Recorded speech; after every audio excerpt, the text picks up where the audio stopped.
Thank you, Thomas, for this introduction. Ladies and gentlemen, distinguished audience.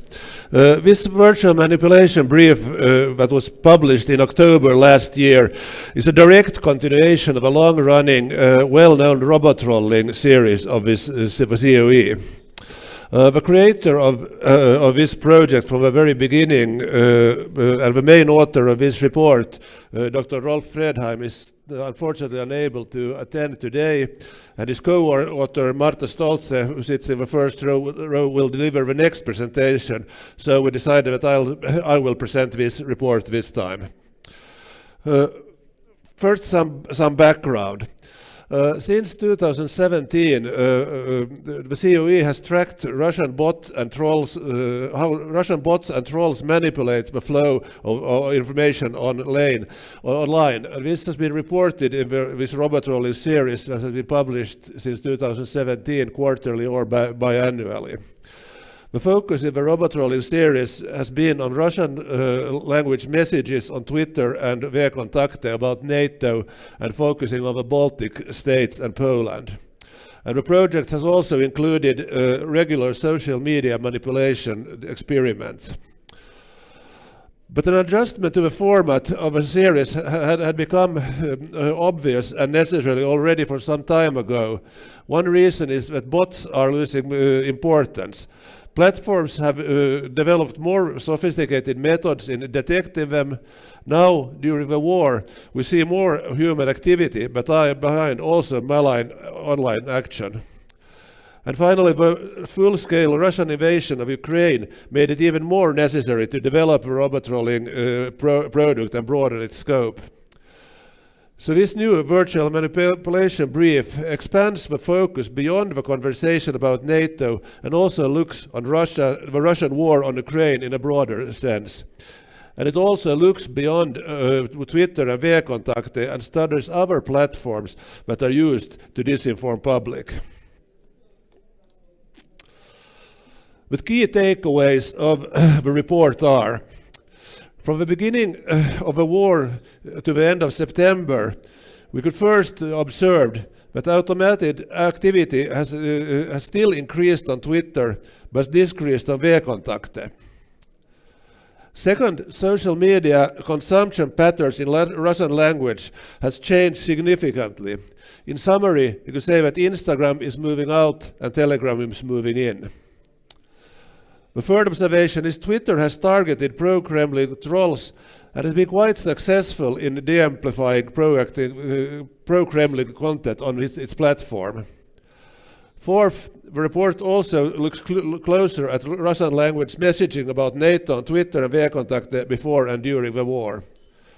And finally, the report highlights how pro-Kremlin voices still can be made visible on Western channels despite sanctions, especially by automated reposting of personal Telegram messages on Western platforms.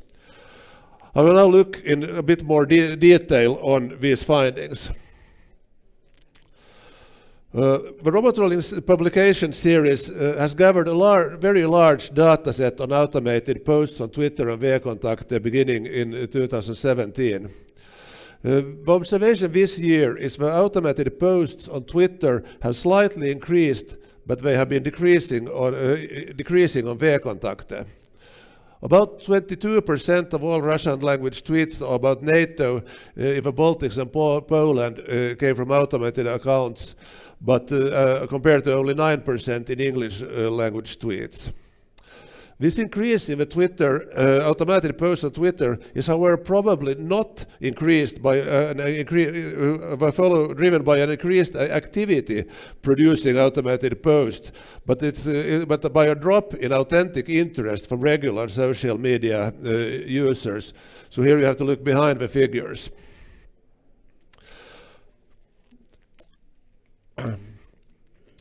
In response to the Russian invasion of Ukraine, regulators and social media companies took steps to restrict Kremlin messaging on Western platforms.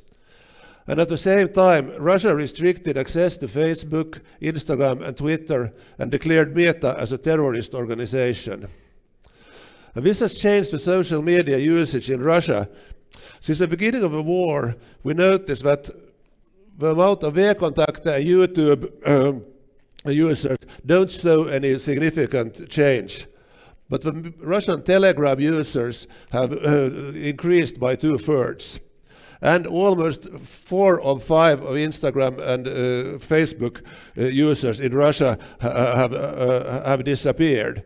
So there's a large shift of consumption from Western control platforms to Telegram. This following picture is terribly complicated, but if we don't go into any detail, we should avoid that. It reveals an interesting fact. After the beginning of the war, Twitter implemented policies to reduce the spread of Russian disinformation. In this figure, on the left side, we see the 30 top pro-Kremlin accounts mentioning NATO before February the 20th, and the right side we see the top 30 pro-Kremlin accounts on the situation of April the 1st. Of these 30 accounts that were topped before the war, only 8 are still were not subject to any action from the company, and only 7 of them remained significant in the beginning of April. These gray, the ones that were named in grey are those still active, but all of these covers, named colors, are accounts that have been either deleted, de-amplified, or went dormant. This exposes Kremlin's waning ability to control conversation on Western platforms. Let's next turn to look at Russian language messaging about NATO on Twitter and Vkontakte. This figure shows messaging about NATO in Russian language tweets from the end of 2021 till September 2022. Kremlin, pro-Kremlin messaging, the yellow,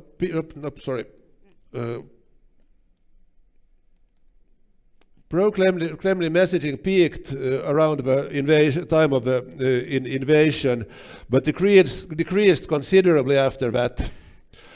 But anti-Kremlin messaging, the blue block, remained high also after the war, especially at the time of NATO summits, and especially as a reaction to Finland and Sweden applying for NATO membership. This figure again shows as a striking reduction in Kremlin control of Russian language debate about NATO on Twitter. But let us then look at the similar curve when it comes to pro-Kremlin posts mentioning NATO on Vkontakte during the same period. The interesting feature is that it shows that pro-Kremlin posts mentioning NATO peaked only starting from the beginning of, it peaked only after the beginning of the war. The posts after the war 40-folded between January and March. This means that the pro-Kremlin groups hardly used Vkontakte at all in messaging about NATO preluding the war. And recall the picture about messaging on Twitter I showed before. While Vkontakte postings, according to this picture, remain high also after the war, the pro-Kremlin activity on Twitter dropped sharply. This difference shows us that preventing misuse on Western platforms, at least to some extent, has been effective. But at the same time, it also shows that Kremlin increasingly focuses on domestic audiences and platforms. These 2 slides I showed earlier show that the silencing of pro-Kremlin voices on Western platforms to at least some extent has been successful. But unfortunately, as always in life, the reality is not necessarily only a success story. First, these figures are based on quantitative data, that is, they focus on volumes. To really evaluate the effect of disinformation, you should also evaluate or look into the impact, the qualitative responses. Even if the case of decreasing volumes of malign disinformation, the remaining messaging can still, in theory and practice, be even more harmful if it targets its vulnerable group. And this is a study that has to be made separately from this study.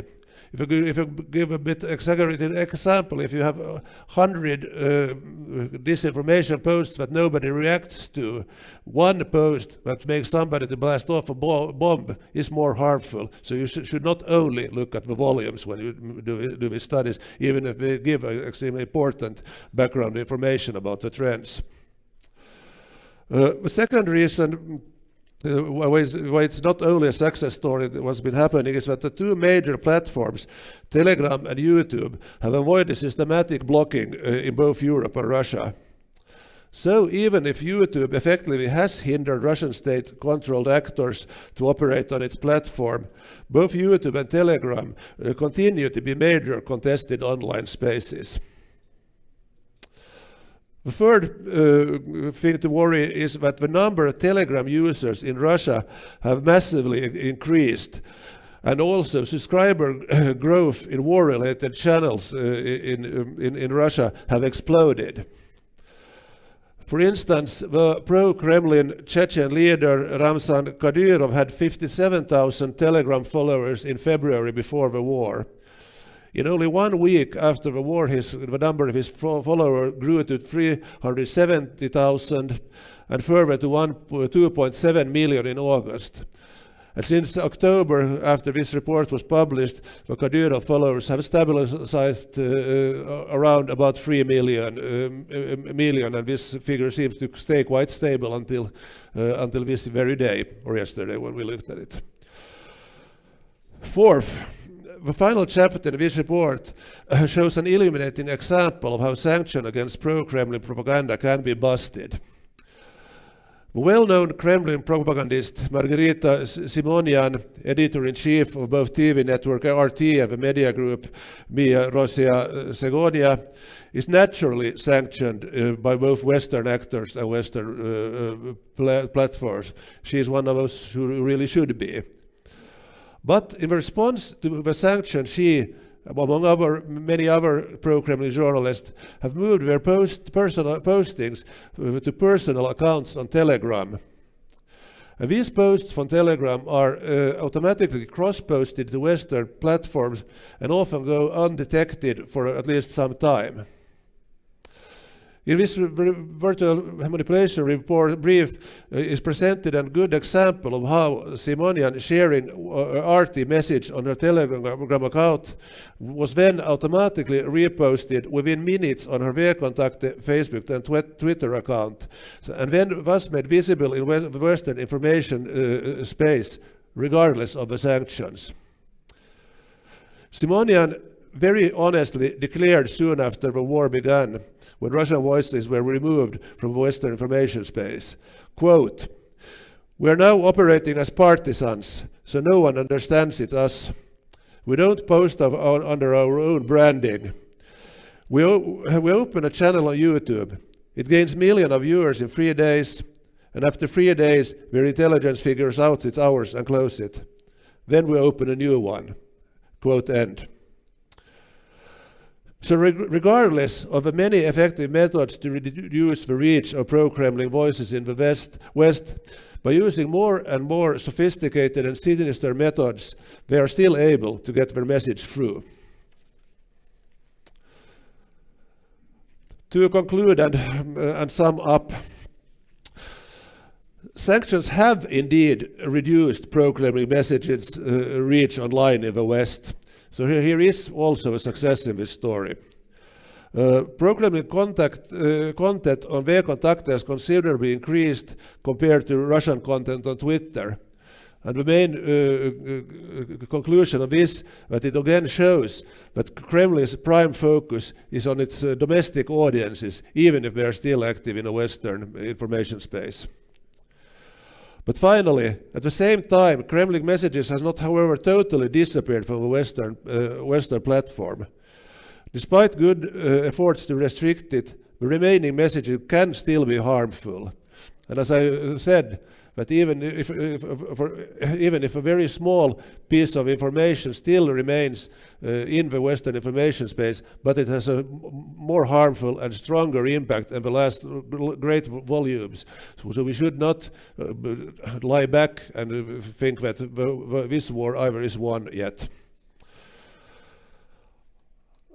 I thank you for your attention and hope I spared some time, and I'm ready to hear your comments. I will try to answer possible questions. Thomas, please. Any questions for Max? Yes, ma'am. Maybe you can introduce yourself as well in the beginning. Hi, thank you very much. I'm Jess Bishop from MNC Saatchi. I was just wondering whether the comments that Margarita Simonian makes are actually a strategy to create fear-mongering within the West by almost making it so obvious that that's what they're doing, or what you thought was the purpose behind those kind of comments. I think it's both. She wants to confuse of course Western audience and show Western audience says that we're still trying. But my personal belief, and this is only a personal feeling, she's more addressing her domestic audience to try to convince them that we are still on head in the war. But I believe, as very much of a Russian information, the audiences can be double audiences with a little bit different purpose in it both. Any other questions, perhaps?